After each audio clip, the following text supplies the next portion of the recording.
یہ 3 قسم کا نفس ہوتا ہے۔ ایک نفس وہ ہوتا ہے جو شیطان کی طرف لے جاتا ہے۔ شیطان کا پہلے وہ بنتا ہے تعلق دار،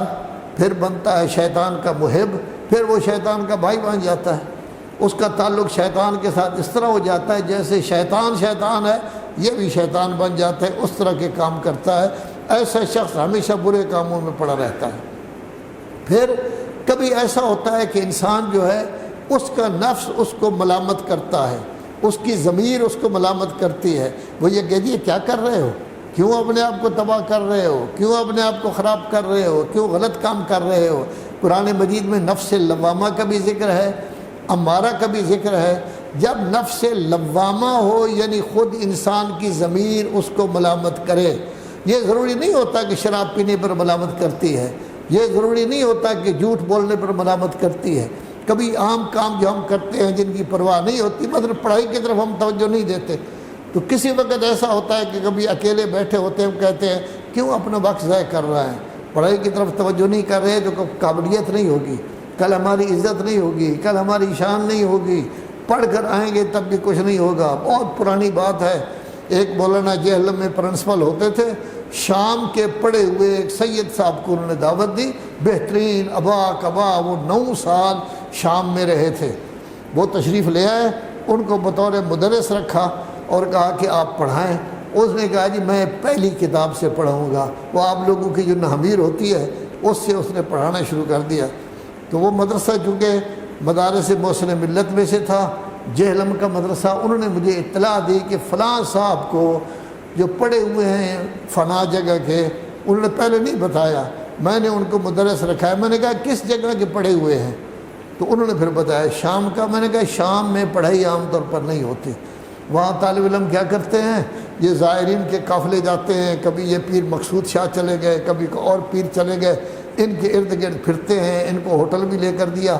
ان کے لیے کام وغیرہ بھی کیا، جو وہاں کے کام ہیں ان کے لیے سبزی لے آیا، جوس لے آیا، باقی چیزیں لے آیا۔ پھر یہ لوگ جس وقت آتے ہیں تو ڈھیر سارے پیسے دے آتے ہیں،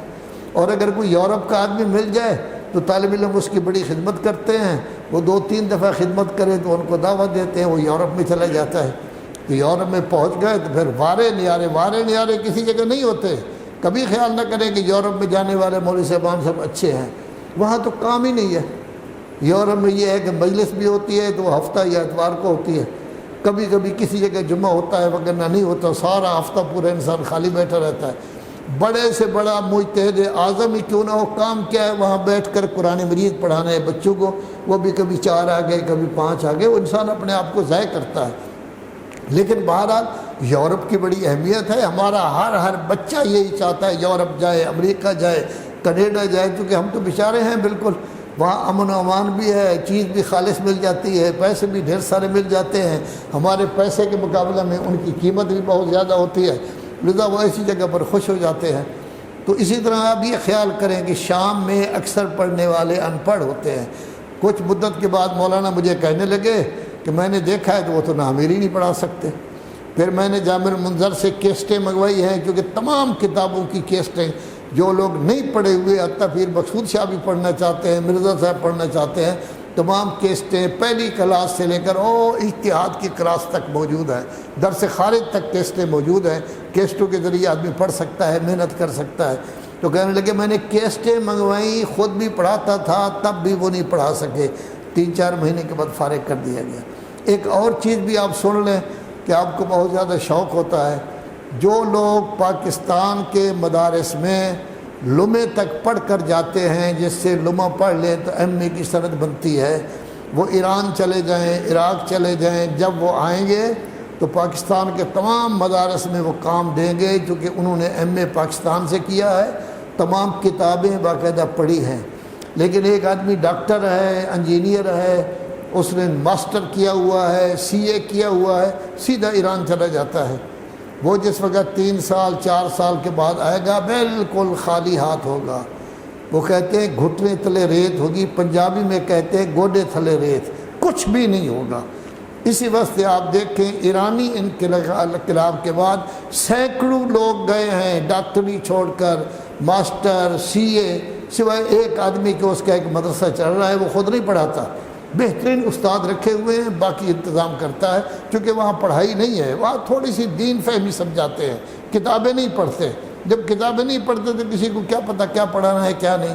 ہمارا ایک مدرسہ ہوتا تھا سیالکوٹ میں، وہاں ایک پرنسپل، ہمارا جو بقیت اللہ کی جامعۃ الزہرا ہے مولانا جعفر صاحب علی، انہوں نے پرنسپل بھیجی تھی وہاں، عورت اس کو پڑھا رہی تھی، میٹنگ ہوتی تھی ہفتہ عشرہ کے بعد، بوڑھا آدمی تھے ایک بخاری صاحب، وہ میٹنگ کرتے تھے، تو میٹنگ میں اس عورت نے جو پرنسپل تھی مشورہ دیا، تو بخاری صاحب امیر آدمی تھے، یہ تو بیچاری غریب گھرانے سے تعلق رکھتی تھی، ایک مولوی تھی پڑھی لکھی تھی، مشورہ دیا، نہیں میں جو کچھ کہہ رہا ہوں وہی ہوگا۔ اس نے کہا بابا جی آپ میرے باپ سے بڑے ہیں، آپ کا حکم سر آنکھوں پر، اگر میٹنگ ہے تو پھر تمہاری بات سنا کریں، اگر میٹنگ نہیں ہے ہمیں حکم دیا کریں، ہم آپ کے ہر حکم پر عمل کریں گے۔ سید صاحب بہت نیک تھے، بڑے مقدس تھے،